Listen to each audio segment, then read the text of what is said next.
আমরা শ্রেষ্ঠ জাতি হিসেবে নিজেকে ক্রমান্বয়ে আমরা উপনীত করব। আগামী দিনের বাংলাদেশ হবে সবার আগে বাংলাদেশ।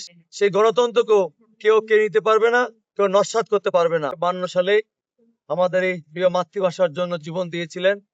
আমরা সমস্ত বাংলাদেশিরা সে শ্রদ্ধার সঙ্গে তাদেরকে স্মরণ করি এবং এই দিবসটিকে আমরা সবাই সেইভাবে ধারণ করি।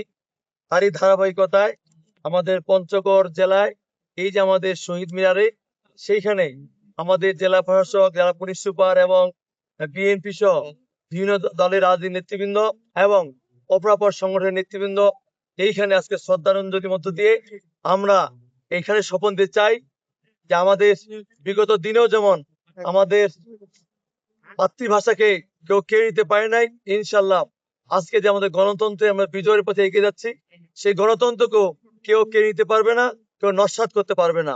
আজকে আমাদের জাতি ঐক্যবদ্ধ এবং এই ঐক্যবদ্ধের মধ্য দিয়ে আমাদের বর্তমান প্রধানমন্ত্রী তারেক রহমানের নেতৃত্বে আজকে যে সরকার গঠন হয়েছে, সেই সরকারের মধ্য দিয়ে আজকে আমরা একটা মেসেজ দিতে চাই।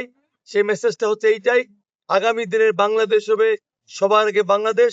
সেই সবার আগে বাংলাদেশকে আমরা প্রাধান্য দিয়ে আগামী দিনে আমরা আমাদের দেশকে এগিয়ে নিয়ে যাব এবং সেই ক্ষেত্রে আমরা সব দলের, সব মতের, সব ধর্মের মানুষকে আমরা সহায়তা চাই এবং যাদের সহায়তার মধ্য দিয়ে আগামী দিনে আমরা পৃথিবীর মানচিত্রে এই যে আমরা বাঙালি, আমরা বাংলাদেশি, সে মাথা উঁচু করে দাঁড়িয়েছিল 52 সালে, সেটা অনন্তকাল আমরা দাঁড়িয়ে থাকবো এবং পৃথিবীর মানচিত্রে